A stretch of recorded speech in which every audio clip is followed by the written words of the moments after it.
તો એ થઈ શકે એની એક માહિતી અથવા તો એક મને આછો ખ્યાલ મળ્યો છે. એ માટે આ બહુ જ આ પ્લેટફોર્મ ખૂબ ઉપયોગી થઈ પડ્યું છે.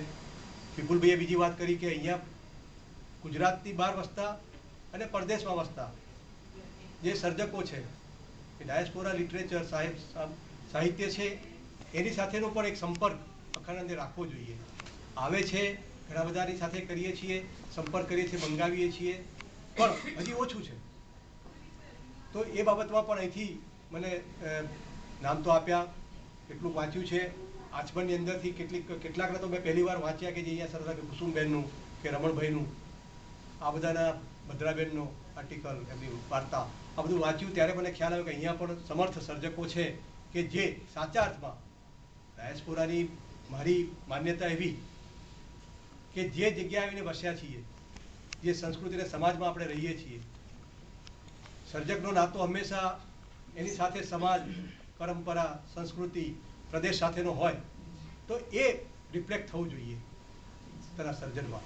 અહીંયા બેસીને ગુજરાતીમાં જે કંઈ સર્જાય છે એ તો કાબિલે દાદ છે, એટલું કોણ કરે અહીંયા બેસીને, પણ એ તો થાય છે. પણ હવે વધારે ને વધારે આ પ્રકારનું સાહિત્ય મળે તો બીજા પ્રદેશના વાચકોને અને ગુજરાતના વાચકોને અહીંની પરિસ્થિતિનો, અહીંના આપણા અનુભવોનો, અહીંના પ્રવાહોનો આ ખ્યાલ પણ મળે, એટલે એક વિશાળ ફલક તૈયાર થાય. તો એ જાતના અમને સાહિત્ય મળતું રહે તો બહુ આનંદ થશે. આમ તો વિપુલભાઈએ મારા પરિચયમાં કહ્યું કે 33 વર્ષ સુધી મેં રાજ્ય સરકારની નોકરી કરી, માહિતી ખાતામાં હતો. એના લીધે પણ મને ઉપકારક થયું છે. ગુજરાત રાજ્યનું મુખપત્ર ગુજરાત, એનો દીપોત્સવી અંક દર વર્ષે 400 પાનાનો બહાર પડે છે અને એક સંગ્રહવાલાયક એક વોલ્યુમ હોય છે, કારણ કે એમાં સમર્થ વિચારકો, વાર્તાકારો, કવિઓ, હાસ્ય લેખકો, અભ્યાસીઓના લેખો હોય છે, વિષય ઉપર આપીને કરવામાં આવે છે. તો એનું પણ મેં 8-10 વર્ષ સુધી સંપાદન કર્યું હતું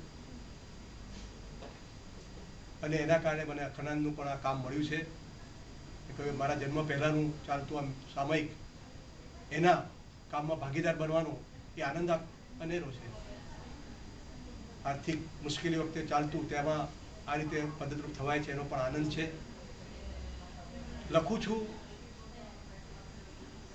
મારા 12 પુસ્તકો પ્રકાશિત થયા છે. નાટક એ મારો પહેલો પ્રેમ છે. 32 વર્ષ સુધી, લગભગ સમજો કે 2001 2 સાલ સુધી તો એક્ટિવ થિયેટર કર્યું છે ગુજરાતી રંગભૂમિ ઉપર. 30-32 જેટલા ફૂલ લેન્થ પ્લે, 100-150 જેટલા એકાંકીઓ, અને પ્લે પણ કેવા જેના 100 કર્યા હોય. ગુજરાતના ગામડે ગામડે, શહેરે શહેરે, ગુજરાત બહાર, મદ્રાસ, બેંગ્લોર, બનારસ, આ બધી જગ્યાએ શો કર્યા છે ગુજરાતી સમાજના ઉપક્રમે. એટલે એ શોખ પણ છે, અને એના કારણે નાટકો લખવાનો પણ શોખ છે. મારા ફૂલ લેન્થ નાટકના 2 પુસ્તકો થયેલા છે. નાટકની વાત છે તો મને અને ગુજરાતી ભાષા અને સંસ્કારનું સિંચન એક બીજી કઈ રીતે થઈ શકે એની પણ મને કેડી મળી, અને એ છે બાળ નાટ્ય. બાળ નાટક થિયેટર પણ મેં ચલાવ્યું છે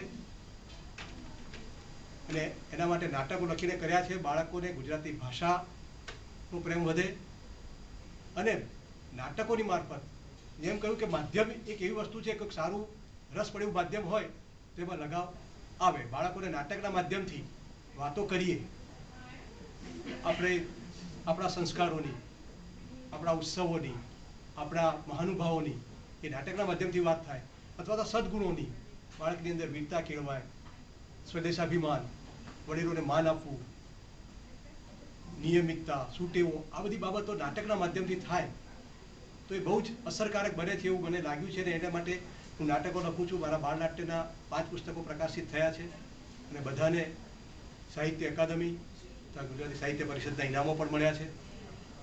2 ફૂલ લેન્થ નાટકોના પુસ્તકો થયા છે. એક હાસ્યલેખ સંગ્રહ પણ મારો પ્રકાશિત થયો, જેને 2007 વર્ષનું ગુજરાત સાહિત્ય અકાદમીનું પારિતોષિક મળ્યું છે.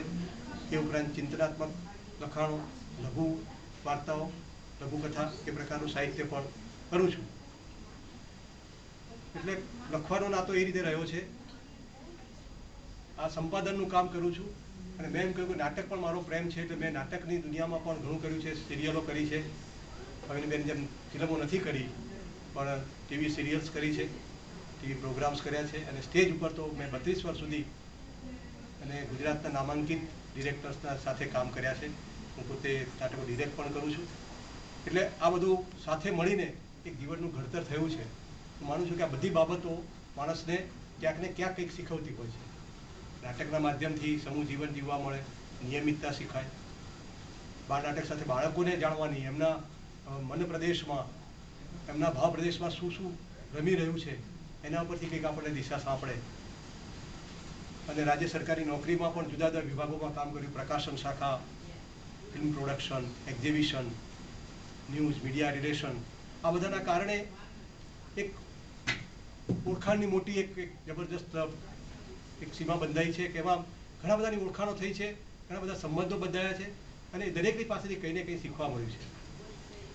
એટલે એ રીતે હું માનું છું કે સંતોષ લઈ શકાય એવું જીવન અત્યાર સુધીનું જીવ્યો છું.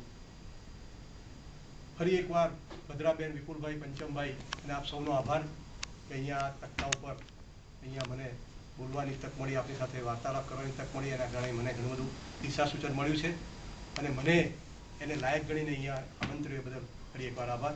જય હિન્દ, જય ભારત.